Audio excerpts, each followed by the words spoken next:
Hey everyone, it's DQ Reads, and honestly this week my dreams came true. I finally realized that my favorite movie ever, especially my favorite Christmas movie, is Christmas with the Cranks, and it's actually based off a novel. Why it took me this long to realize that, considering it says at the very beginning of the movie, I'll never know.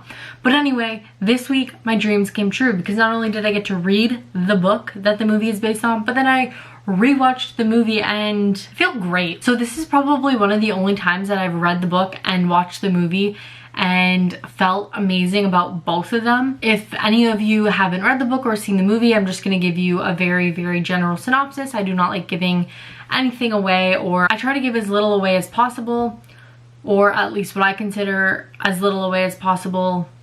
I hope I don't give away too much. So basically what happens in this book is the Crank family, Mr. and Mrs. Crank, decide that now that their daughter's going away for a year right after Thanksgiving, they're going to skip Christmas and the whole shebang.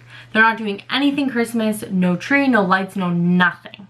And it causes a bit of an uproar, especially where they live, because, well, their town's a little Christmas crazy. I think it's okay to say that they're Christmas crazy for sure. This time, it was a little unconventional the way I did my book versus movie comparison, because typically I would read the book first and then watch the movie and then compare that way. So it was really different going into the experience, having already seen the movie and having seen the movie so many times, dozens and dozens of times. It's part of a Christmas tradition to me. I watch it every single year. There's the odd year I've skipped it for various reasons of mainly just not being able to find it. But really, I watch it a lot. I love the movie. It's great.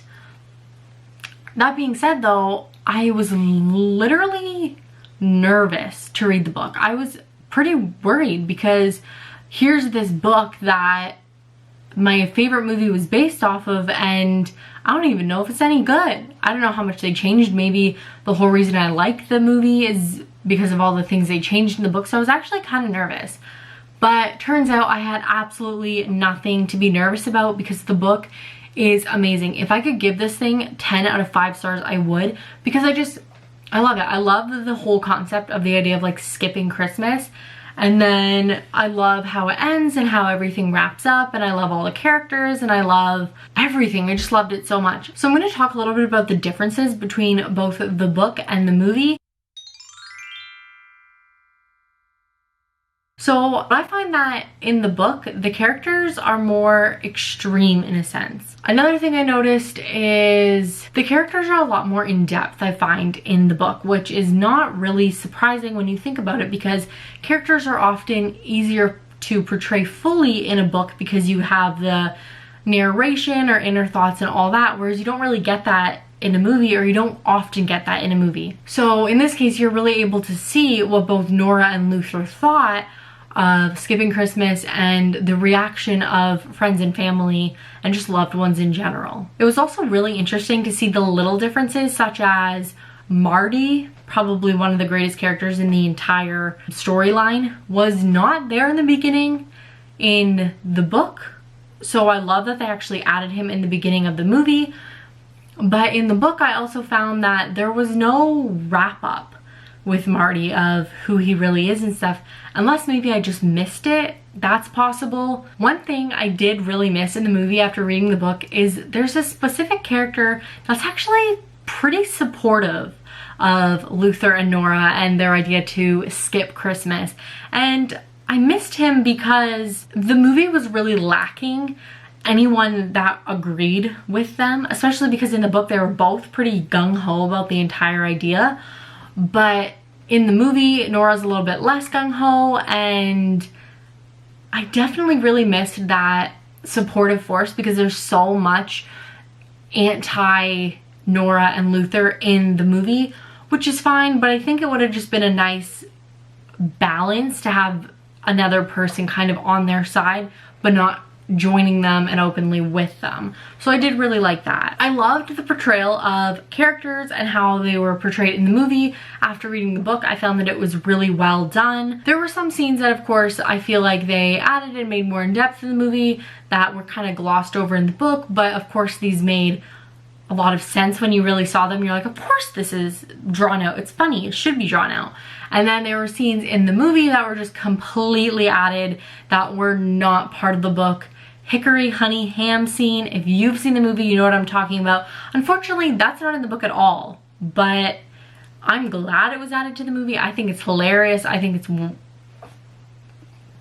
perfect. It's so great. I love that scene. It's great. I also found that the book explained some things way better than the movie did, which is, again, if you're someone who's read the books before movies a lot, or even vice versa, you'll definitely understand where I'm coming from there. A lot of times with books, it's very explained thoroughly and there's very little room to misinterpret anything. Whereas movies, a lot of things tend to be left up to the imagination, or just kind of like don't really focus on as many little details, which I do find that little details can make a huge difference.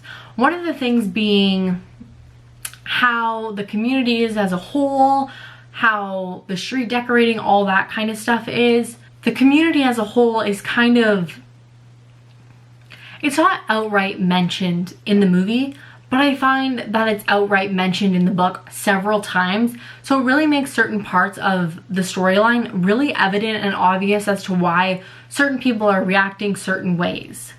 I found that the characters were kind of more realistic and almost more their own, as opposed to almost like one character unit. Overall, I honestly loved this book just as much as I love the movie, and maybe even more. It's an amazing book, and I honestly can't wait till next year so I can read it again. And I really hope that if you haven't read it, you pick it up.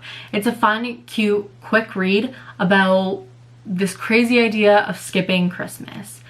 That brings me to my question. Would you ever skip Christmas or whatever holiday you celebrate annually? Maybe Christmas isn't a big deal in your house, but another holiday is. Would you ever skip that holiday just to avoid all the stress that comes with it? Let me know in the comments, because personally, I totally would. Yes, I would totally do that. That'd be so much fun to do something fun on that day and totally selfishly just for you and maybe your significant other or whatever. I would totally do that, totally. So let me know what you would do down below.